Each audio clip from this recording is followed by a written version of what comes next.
이제 우리가 병력 청취까지 이제 4장을 했는데, 우리가 환자에 대해서 1차 평가를 하고, 또 이제, 환자를 전반적으로 평가도 하고, 병력 청취까지 진행을 했다면, 이제 본격적으로 이제 환자가 어디가 아픈지를 평가함과 동시에 이제 2차 평가를 진행을 해야 돼. 이 전까지 했던 것은 이제 우리가 환자에 대해서 파악하기 위한 과정이었지.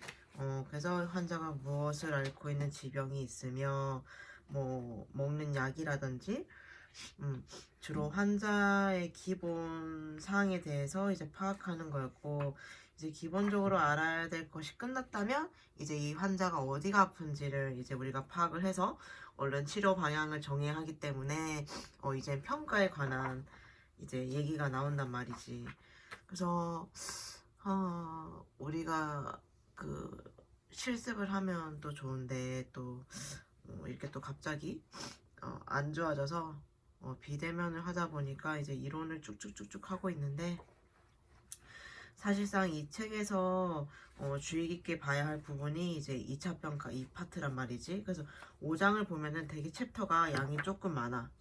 그래서 책으로 보면 91쪽부터 해서 91쪽부터 해서 226쪽까지가 2차 평가란 말이야. 그래서 2차 평가에는 굉장히 많은 내용들을 포함을 하고 있어. 그래서 우리가 91쪽에 보면 이제 영양이 보면 역학과 병태생리학을 이용한 지식으로 현장과 환자 평가 결과를 통합해서 이제 현장 상황을 진단한다.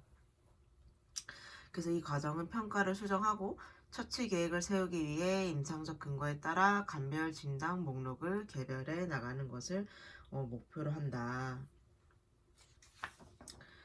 그래서 우리가 그 다음 페이지를 넘어가게 되면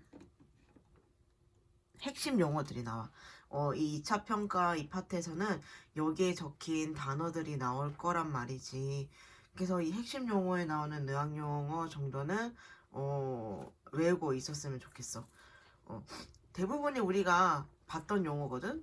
뭐 거품 소리라든지 고체온, 고혈압, 뭐 그런거림, 그레이 터너 증후군, 뭐 서맥, 서호흡, 그리고 뭐 수축기, 혈압 뭐 이런 것들이 나오는데 반 이상은 아마 우리가 봤던 용어기 때문에 한 번 더 이 용어들을 보면서 눈에 익혔으면 좋겠고, 그래서 우리가 그 다음 장을 넘어가게 되면 이렇게 예시가 나와 있어. 이걸 한번 지금 잠깐 각자 읽어보도록 할게.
그래서 우리가 다 읽었으면 같이 한번 볼 텐데, 자, 응급구조대 야간 근무자는 전문 응급구조사 매트 키퍼와 그의 동료인 초급 응급구조사 로남이었다. 그래서 이제 이탈리아 레스토랑에 실신한 남자가 있다는 신고를 받고 이제 현장에 도착했다. 그래서 똑바로 서기 힘들어하고 초조해하는 70대 초반의 노인이었어. 하지만 이제 의식은 명료했고 진압력이 있었다. 그리고 이제 전신 허약감이 있었고 똑바로 서 있으려고 해도 뒤뚱거리거나 선을 따라 쭉 걸어가기 힘들다고 호소했다. 여기까지만 해도 딱 환자가 어디가 이상이 있는지를 캐치를 해야 돼. 그래서 그 다음에 보면은 매트는 이제 돌턴 씨의 부인에게서 과거 병력에 대한 정보를 이제 얻기 시작했다. 그녀는 남편이 최근 며칠간 이러한 증상들이 있다가 사라지곤 했었지만 입원이 더 심하다고 했다. 하지만 이제 가슴 통증, 호흡곤란, 어지럼증, 욕지기는 없다고 말했다. 그리고 그의 과거 병력에 이제 심장 질환이 있지 얘들아. 심장 동맥 질환, 고혈압, 우려성 심장 기능 상실이 있다고 했다. 그래서 이로 인해서 프로세마이드랑 이제 아스피린, 디곡신 그리고 칼륨을 복용하고 있었고 니트로글리세린은 필요시 복용을 하고 있다. 그리고 환자는 아직 저녁 식사를 하지 않았고 매트는 그의 동료에게 촬영용 들것을 가지고 오라고 했다. 그래서 환자의 주어서에 집중된 신체 검진과 활력 징후를 포함한 이제 평가를 계속해서 시작을 했다. 그래서 환자는 72세임에도 불구하고 매우 건강해 보였으며 혈압은 150에 80, 심박동은 88에 분당, 그리고 강하고 규칙적인 맥박, 호흡은 18회, 피부는 건조하고 분홍빛이며 따뜻했다. 그래서 우리가 신체 검진과 활력 징후를 포함한 평가를 계속 시작하는 게 이제 2차 평가에 해당되는 거야. 말하자면 좀 전에 그 약물을 먹는 것까지가 우리가 4장까지 해당되는 이제 병력 청취에 해당되는 내용이었고 그 이후부터가 이제 2차 평가에 준해서 해당되는 내용인데 그 뒤에 이어서 보면 돌턴에게서 머리 외상의 흔적은 발견할 수 없었고 귀, 코, 목 또한 정상이었다. 그리고 얼굴 처짐은 없으며 말은 분명하고 환자의 동공은 양쪽이 동일하고 불빛에 반응했으며 조절작용도 정상이었다. 또한 시력도 정상이었고 바깥 눈 근육 운동도 손상받지 않았다. 그리고 왼쪽 가쪽면을 바라볼 때 눈떨림이 있었다. 그리고 목의 결절은 만져지지 않았고 환자의 기관도 정중앙에 위치했으며 가슴과 배는 정상이었다. 그리고 손발 또한 분홍빛이며 따뜻했다. 그래서 깊은 힘줄 반사 결과 팔은 2점, 다리는 1점이었고 말초 맥박은 강했다. 그래서 얘들아 앞서서 증상이 뭐였냐면 똑바로 서 있으려고 해도 뒤뚱거리고 선을 따라 쭉 걸어가기가 힘들었어. 그럼 딱 이 부분만 봐도 신경학적으로 문제가 있구나 라고 의심을 한번 해볼 수가 있어. 그래서 뒤에 다시 보면 그래서 매트는 완전한 신경학적 검진을 하기로 결정했다. 그래서 환자의 정신 상태는 정상이고 의식은 명료했으며 사람, 시간, 장소에 대한 진압력이 있었다. 그리고 질문에 대한 대답은 적절했으며 주제에서 벗어나지 않았고 그의 자세는 약간 불안정했다. 그리고 서 있는 자세에서 균형을 잡는 데 문제가 있어 보였다. 그리고 환자는 또한 셔츠의 단추를 잠그는 데 어려움이 있다고 호소했지만 떨림이나 근육의 수축은 없었다. 또한 얼굴 표정도 상황에 적절했다. 그리고 그의 목소리는 억양이 적절하고 분명하며 강하고 유창하고 조리가 있었고 성량 또한 적절했다. 그 자신의 생각을 정확하게 표현했으며 자연스럽고 뚜렷한 목소리로 말했다. 그리고 몸 움직임과 균형감의 부조화 상태가 환자를 초조하게는 했지만 여전히 그는 자신의 생각을 구성하고 논리적이고 조리 있게 말할 수 있었다. 그래서 환자의 정신 상태가 이제 정상임을 확인한 후에는 이제 운동학적으로 검사를 실시했대. 그래서 환자의 전체적인 자세는 왼쪽으로 기울어져 있었고 말초의 미세한 근육 움직임을 제외하고는 떨림은 없었다. 그리고 환자의 전방적인 근육 상태, 긴장도, 강도 또한 정상이었다. 그래서 매트는 환자에게 조정 능력을 평가하기 위해서 일련의 검사를 수행하도록 했대. 그래서 기타 검사를 했지만 첫 번째로 보면 환자에게 검지 끝으로 엄지 끝관절을 할 수 있는 한 빠르게 두드려 보라고 말했다. 얘들아 이거지. 보이려나? 이렇게. 이렇게 하는 걸 지금 시키는 거야. 그리고 다음은 손바닥을 위로 향하게 해서 그의 허벅지 위에 올려놓고 손바닥을 아래로 뒤집는 동작을 반복을 하도록 했대. 이거지 얘들아. 이렇게 있으면 이렇게. 이렇게 빨리 하는 거, 뒤집고 접는 거. 이거를 빨리 하도록 시켰대. 그리고 하지만 결과 이 왼손으로는 이 검사를 수행하지를 못했대. 그뿐 아니라 지적운동 검사에서도 왼쪽으로는 수행하지가 못했고 원점에서는 떨림도 있었대. 그리고 마지막으로 발꿈치 정강이 검사를 했는데 이것에서도 왼쪽은 수행하지를 못했대. 그럼 뭔가 얘들아 신경학적으로 문제가 있다고 볼 수가 있지. 왼쪽으로만 지금 전체적으로 움직이지 못하니까. 그래서 이 매트는 왼쪽 손의 경색임을 확신을 하고 이제 연락을 한 거지. 그래서 CT와 MRI를 찍게 한 거야. 그래서 보니까 이 매트가 의심한 게 맞았지. 왼쪽 손의 경색이다. 왜냐면 이제 움직이는 게 부적절했으니까 이 사람이 아마 손의 경색을 의심을 한 것 같아. 그래서 그 결과 왼쪽 손의 경색임이 맞았다. 그래서 2차 평가가 되게 중요한 게 우리가 보고 판단한 걸 기준으로 치료 방향이 정해지기 때문에 환자를 자세히 관찰하고 보고 평가를 하는 게 중요하다. 그래서 그 다음 장을 넘어가게 되면 이제 서론이 나와.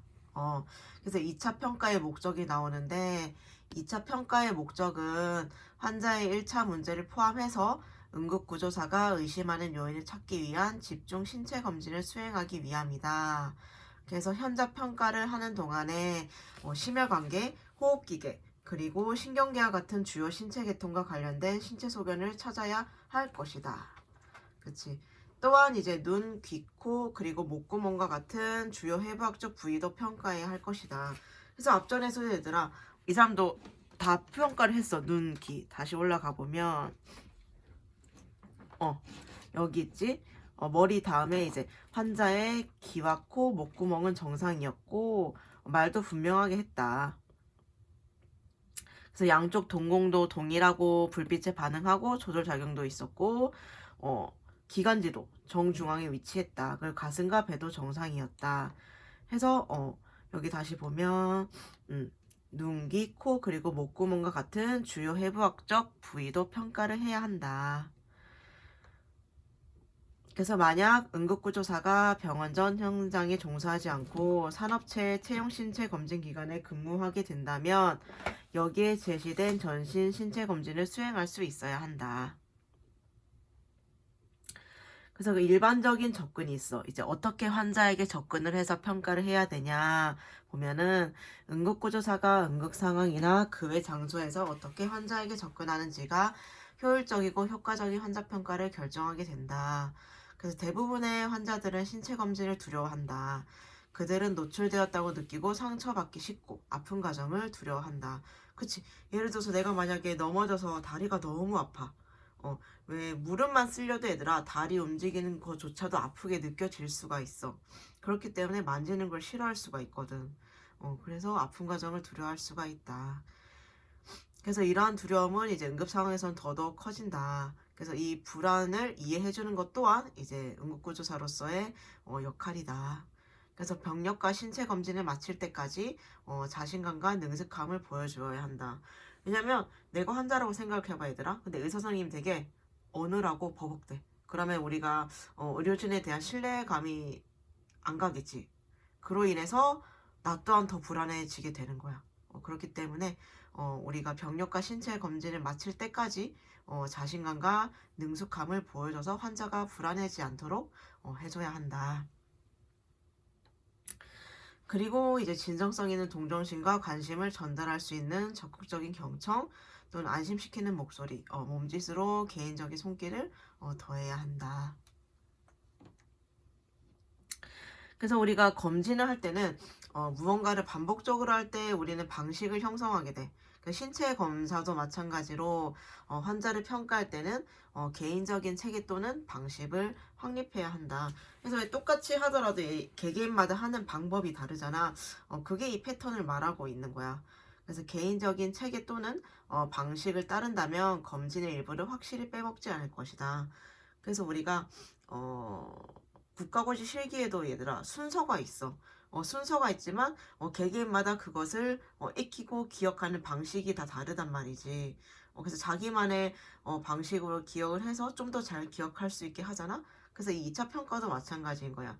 2차 평가도 순서가 있어. 평가하는 방법이. 하지만 내가 습득하는 방식이 다를 거고 너네들이 습득하는 순서랑 방식이 다를 거란 말이지. 그래서 개인만의 방식을 만들어서 잘 입력을 하고 있어야 한다. 그 말이야. 그래서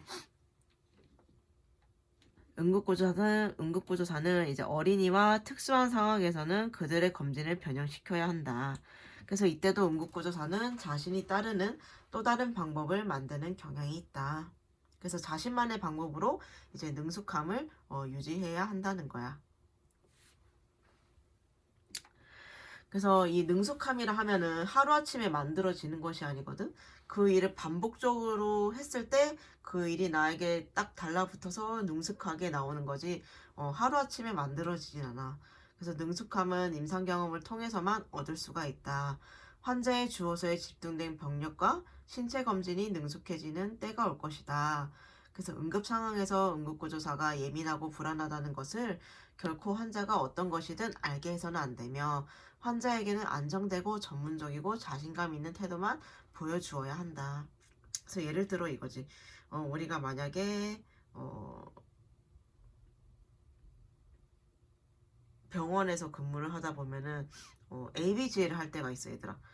동맥에서 혈액을 빼서 검사를 나가는 건데 그게 우리가 맥박을 띄는 부위에서 혈액을 채취해야 하기 때문에 처음에는 실수를 할 수 있단 말이지. 그러면 우리가 그 주사바늘을 동맥 쪽에 딱 찔렀는데 피가 맺히면 다행이지만 피가 안 맺힐 수도 있어. 그러면 내가 응급구조사로서 불안해하면 안 돼. 그럼 환자는 왜요? 안 돼요? 잘못됐어요? 이렇게 불안을 느낄 수가 있다는 거지. 그래서 비록 내가 당황했을지언정 환자한테는 그것을 표출해서는 안 돼. 누구보다도 이제 안정감 있고 전문적이게 그러한 태도를 보여줘야 된다는 거지. 그래서 걱정스럽거나 역겨운 정보에 직면했을 때 객관적인 태도를 유지하려고 해야 한다. 그런 거지. 119 만약에 구급대원으로 일하게 되면 이제 주치자를 보게 될 텐데 오바이트를 하거나 또는 신경학적으로 문제가 있어서도 구토를 하는 환자가 있단 말이지. 그럼 이제 구토물을 보고 나도 이렇게 역겨워하면 안 되는 거야 얘들아. 그리고 또한 이제 노인들 같은 경우에는 욕창이 있어서도 냄새가 날 수도 있고 또는 씻질 않아서 냄새가 날 수도 있고 아니면 피를 토해서 이제 냄새가 날 수 있는데 그런 여러 가지 냄새 나는 상황에 있어서도 우리가 너무 이렇게 티를 내서도 안 되고 그치. 평정심을 유지해야 된다는 거지.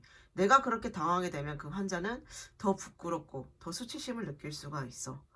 그래서 책에도 보면 걱정스럽거나 역겨운 정보에 직면했을 때 객관적인 태도를 유지하려고 해야 한다.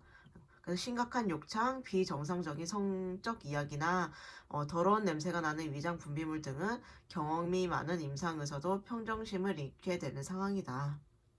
그래서 단순히 얼마나 환자가 당황할까 생각해 본다면 침착성을 유지하는 데 도움이 될 것이다.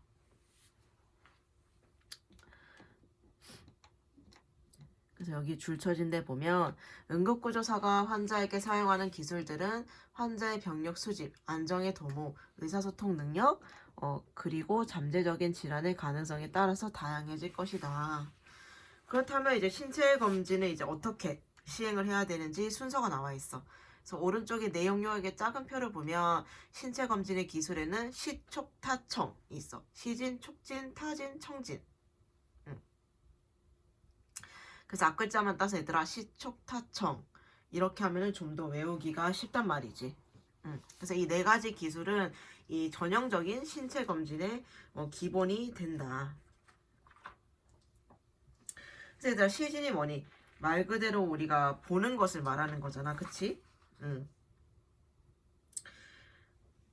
그리고 이제 촉지는 우리가 손과 손가락을 이용해서 환자를 평가할 수 있는 거고, 타지는 이제, 어떤 물체로, 뭐 다른 물체로 두드려서 음파를 만들어서 이제 평가를 하는 것이고, 청지는 말 그대로 이제 신체에서 생성되는 모든 소리, 뭐 폐에서 나는 소리, 심장에서 나는 소리, 그런 것들을 이제 청진기를 통해서 또는 귀로 직접적으로 듣는 것을 말하는 거야. 그래서 네 가지 주요 기술 중에서 첫 번째인 이제 시진을 같이 보게 되면 시진은 정보에 근거한 관찰의 과정이다. 그래서 현장 근무자들이 당연한 것으로 여기는 간단하고 비침습적인 방법이다. 그래서 시진은 환자 상태를 평가할 수 있는 가장 유용한 방법이다.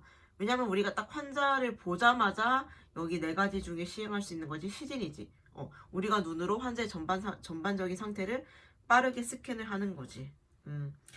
그래서 시진은 환자 상태를 평가할 수 있는 가장 유용한 방법 중에 하나라는 거야. 그래서 예리한 관찰력을 겸비한다면 환자 상태를 아주 자세히 평가할 수 있을 것이다. 그래서 이 시진이라고 하는 것은 환자를 처음 봤을 때만 하는 게 아니라 처음 발견했을 때부터 환자의 병력을 얻을 때까지 계속적으로 관찰을 해야 돼. 왜냐면 이 환자의 상태가 시시때때로 바뀔 수가 있기 때문에 항상 눈으로 스캔을 하고 있어야 돼. 그래서 이러한 첫인상이 이제 환자 병력의 기본을 형성해서 환자의 임상적인 상태를 우리가 즉시 판단할 수 있게 되는 거지. 그래서 환자가 자신을 어떻게 나타내는지를 알아차려야 돼. 그래서 만약에 환자가 의식이 있다면 명료한지, 아니면 이제 무의식적이며 정신이 혼미한지, 또는 환자가 바닥에 누워 있는지, 아니면 똑바로 앉아서 이렇게 숨을 거칠게 쉬는지, 아니면 한쪽 다리를 절룩거리던지, 아니면 이제 환자가 호흡마다 정상적으로 숨을 쉬는지, 아니면 이제 헐떡거리면서 쉬는지. 그래서 이 우리 응급구조사는 이제 환자의 신경계, 근골격계, 호흡기계에 대해 주의 깊게 관찰함으로써 이제 많은 것을 이제 알 수 있게 되는 거지. 그래서 우리가 눈으로 되게 많은 것을 환자에 대해서 평가를 할 수가 있어. 이렇게 쪼그려서 앉아서 숨을 거칠게 쉬고 있다면 뭔가 숨쉬기가 어려워서 그런 걸 수도 있고 어지러워서 그럴 수도 있고 또한 다리를 절뚝거렸다면 이 환자는 외상을 입었구나 라고 바로 이렇게 스캔을 할 수도 있고 그치? 그래서 일정한 양식에 따라 신체 검진을 하는 동안 의식적으로 신체 부위 각각을 평가하고 변색, 이상, 운동, 변형을 관찰해야 한다. 그래서 이상 징후가 예측되는 부위와 환자가 불편을 호소하는 부위에 특별한 관심을 가지고 자세히 관찰을 해야 한다.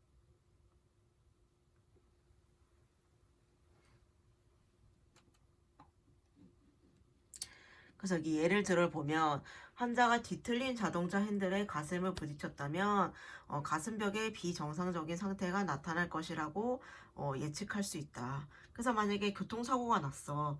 근데 운전석에 사람이 있었다라고 하면 가슴 쪽 당연히 봐야 돼. 왜냐면 충격을 받으면서 운전석에 그 핸들에 부딪힐 수 있기 때문에 우리가 가슴도 봐야 하고 환자가 의식이 있다면 가슴 쪽에 통증이 있는지도 물어봐야 돼.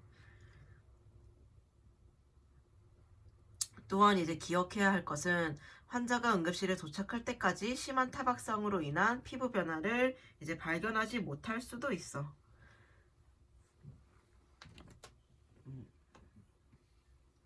그래서 효과적인 CG는 밝은 조명, 알맞은 시간, 그리고 명백하게 드러나지 않은 무언가를 찾으려는 호기심이 필요하다. 그래서 시진을 하는 동안에는 질병과 손상에 따른 징후를 확인하기 위해 응급구조사의 과거 임상 경험을 끌어내야 한다. 그래서 여기까지가 시진이었다면 다음은 촉진. 촉진을 보면 촉진은 이제 보통 환자를 평가할 때 시진 다음 단계이다. 그래서 어떤 경우에는 시진과 동시에 이루어질 수도 있다. 그래서 자료를 수집하기 위해서는 이 응급구조사 우리의 촉각을 이용하는 것이다. 그래서 손과 손가락을 이용해서 환자의 신체 구조의 크기, 모양과 위치를 파악할 수가 있다. 예를 들어서 이제 우리 손으로 이제 머리 쪽 전반적으로 검사를 해야 된다면 머리부터 시작해서 발끝까지 느끼게 될 텐데, 머리 쪽을 만지면 이제 외상이 있는지, 예를 들어 찢어진 곳이 있으면 피가 날 거 아니야. 그래서 머리 이상이 있는지도 이제 관찰할 수가 있고, 목도 대칭적으로 기관이 있는지 비대칭인지, 가슴 쪽으로는 이제 상처가 없는지, 통증이 있거나 눌렀을 때 아파하는지. 그래서 우리가 이 손과 손바닥으로 환자를 평가하는 게 촉진에 해당이 되는 거야. 그래서 그 다음 페이지를 보게 되면 응급구조사는 종양, 누름 통증, 압통, 붓기, 연축, 경직, 통증과 비빈소리를 파악할 수 있어야 한다. 촉진이 능숙하다면 방광팩만, 간비대, 가정면으로 박동하고 있는 배대동맥 또는 태아의 위치 등까지도 알 수가 있다. 그래서 응급구조사의 손과 손가락은 촉진하기에 아주 좋은 도구이다. 손가락은 위치, 크기, 경도, 종양, 체액과 비빔소리를 조사하는데 다른 어떤 것보다 민감하기 때문에 아주 좋은 도구라고 할 수가 있다. 그래서 이제 림프절 혹은 갈비뼈 골절을 촉진하는 데 이용할 수가 있고, 이 손바닥은 진동음과 같은 진동을 감지하는 데 이용하며, 손가락이나 손등은 피부 두께 자체가 매우 얇고 민감하기 때문에 온도를 평가하기에도 좋다.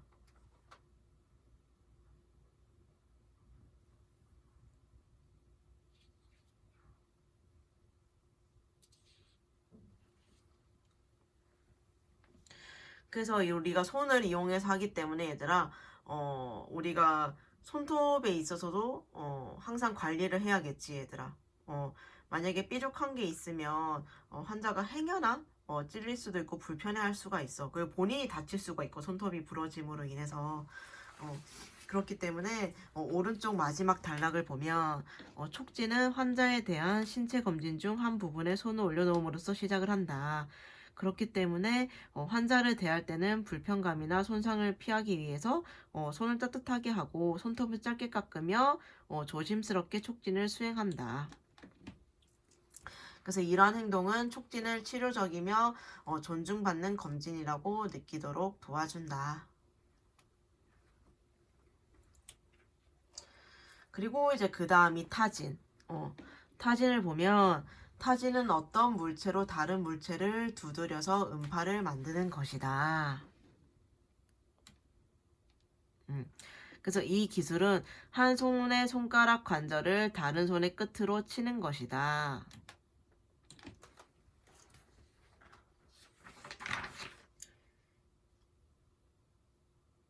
그래서 우리 98쪽에 얘들아, 타진하는 게 그림이 나오거든. 53쪽. 그래서 우리 배 쪽에 주로 이제 검사를 할 때 그 의사 선생님이 오시면 배 아파요 할 때 배에다 대고 탁탁 소리를 손을 이용해서 탁탁 치는 걸 간혹 볼 수가 있거든.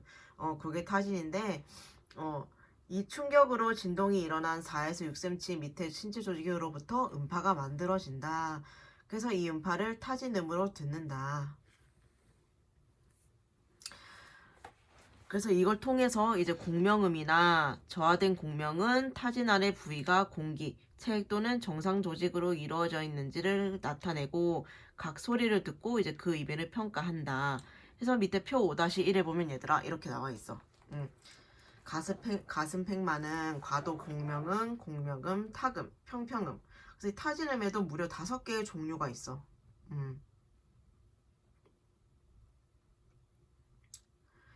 그래서 이것은 가슴팩만은 드럼 소리구나.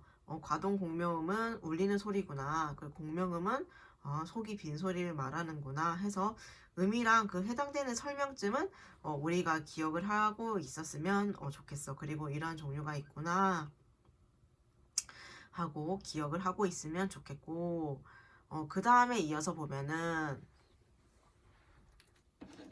이 응급구조사는 대칭적인 부위를 타진해서 타진음을 비교하는데, 예를 들어 공기와 조직으로 채워진 허파는 공명음이 들린대.